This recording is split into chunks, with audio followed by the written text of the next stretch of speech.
जम्मू कश्मीर में 18 सितंबर को पहले चरण का मतदान होगा, लेकिन उससे पहले जम्मू कश्मीर में सियासी समीकरण जो है वो काफ़ी उनमें उथल पुथल हो रही है। कई सारे नए समीकरण बन रहे हैं, बिगड़ रहे हैं और इसी के चलते जो गुलाम नबी आज़ाद की पार्टी है, यानी कि डेमोक्रेटिक प्रोग्रेसिव आज़ाद पार्टी के 4 उम्मीदवारों ने अपना नॉमिनेशन वापस ले लिया है।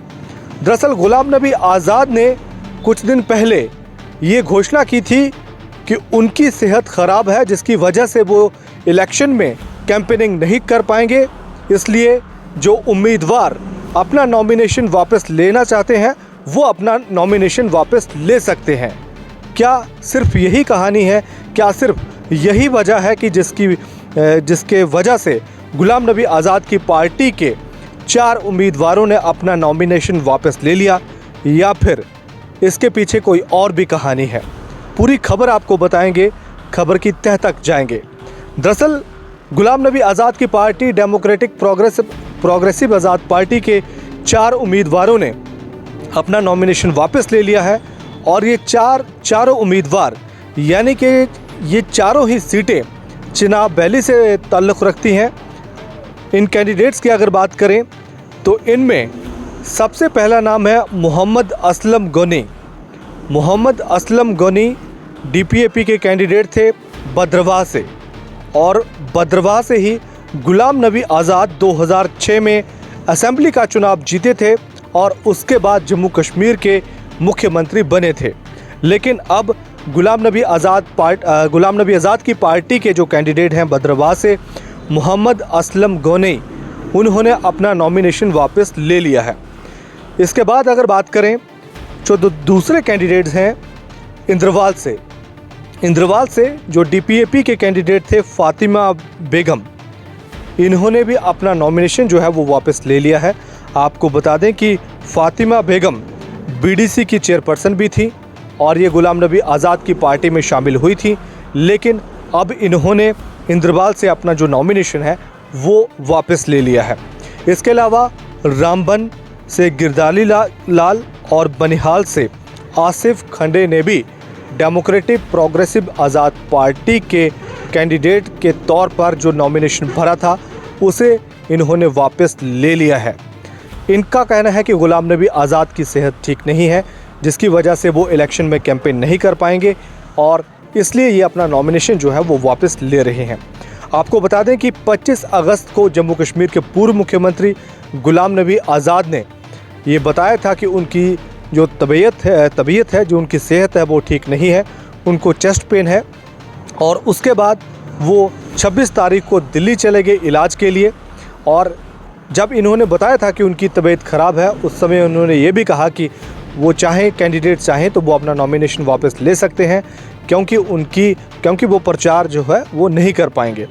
आपको बता दें कि इस अनाउंसमेंट के 13 जो कैंडिडेट से उन्होंने नॉमिनेशन भरा था, इससे पहले जब गुलाम नबी आज़ाद ने कहा कि उनकी सेहत ख़राब है, वो कैंपेनिंग नहीं कर पाएंगे, इससे पहले उन्होंने अपनी पार्टी के 13 उम्मीदवारों के नामों की घोषणा की थी और इन 13 जो कैंडिडेट्स थे इन्होंने अपना नॉमिनेशन भरा था और पहले चरण के तहत इन सीटों पर चुनाव होने थे।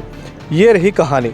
लेकिन सूत्र ये बता रहे हैं, जो सियासी पंडित हैं उनका ये कहना है कि कहानी सिर्फ इतनी नहीं है, इस कहानी के और भी कई पेच हैं और भी वजह है जिसकी वजह से गुलाम नबी आज़ाद पार्टी के जो कैंडिडेट्स हैं इन्होंने अपना नॉमिनेशन वापस ले लिया है। दरअसल कहा यह जा रहा है कि चिनाब वैली यहाँ पर गुलाम नबी आज़ाद की पार्टी का जनाधार है। यहाँ पर गुलाम नबी आज़ाद खुद भी इलेक्शन लड़ते थे और जीतते थे, और लोकसभा इलेक्शन में भी हमने देखा कि गुलाम नबी आज़ाद की जो पार्टी थे उसके कैंडिडेट GM जो सरूरी थे, उन्होंने 40,000 के करीब वोट हासिल किए थे। यानी कि ये 40,000 का वोटों का जो नुकसान था वो कांग्रेस को हुआ था। और अब जबकि जम्मू कश्मीर में कांग्रेस और नेशनल कॉन्फ्रेंस का एक बार फिर से अलायंस है, ये अलायंस लोकसभा इलेक्शन में भी था और अब भी है, और चिनाब वैली में कांग्रेस और नेशनल कॉन्फ्रेंस के जो कैंडिडेट हैं उनको नुकसान ना हो, यानी कि जो सो कॉल्ड सेकुलर वोट है वो सो कॉल्ड सेक्युलर वोट वो सीधा का सीधा डिवाइड ना हो, यानी कि वो डीपीएपी के जो कैंडिडेट थे उनको ना चला जाए।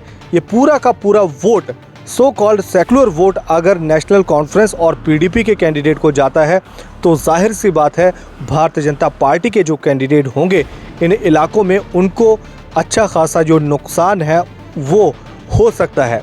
तो ये कहानी बताई जा रही है कि गुलाम नबी आज़ाद पार्टी के जो कैंडिडेट्स हैं उन्होंने नॉमिनेशन इसलिए भी उनको कहा गया कि अगर वो इलेक्शन लड़ते हैं तो नेशनल कॉन्फ्रेंस और कांग्रेस के जो कैंडिडेट होंगे उनको नुकसान होगा और भारतीय जनता पार्टी को फ़ायदा होगा।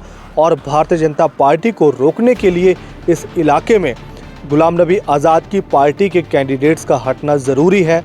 और एक सोची समझी स्ट्रेटजी के तहत, एक सोची समझी चुनावी रणनीति के तहत गुलाम नबी आज़ाद पार्टी के इन उम्मीदवारों ने अपना नॉमिनेशन जो है वो वापस लिया है। यानी कि जो खबर बताई जा रही है उस खबर के एक पीछे का भी ये पहलू है, और पहलू ये है कि गुलाम नबी आज़ाद की पार्टी के कैंडिडेट इसलिए हटे हैं क्योंकि भारतीय जनता पार्टी को वहाँ से फ़ायदा ना हो, क्योंकि अगर वोटों का डिवीज़न होता है सो कॉल्ड सेक्युलर वोटों का, और उससे भारतीय जनता पार्टी के कैंडिडेट जो होंगे उनको फ़ायदा होगा और नेशनल कॉन्फ्रेंस और कांग्रेस के जो कैंडिडेट्स हैं उनको फ़ायदा हो सकता है। और बीजेपी को अगर ये कैंडिडेट्स ना हो मैदान में तो बीजेपी को नुकसान होता है।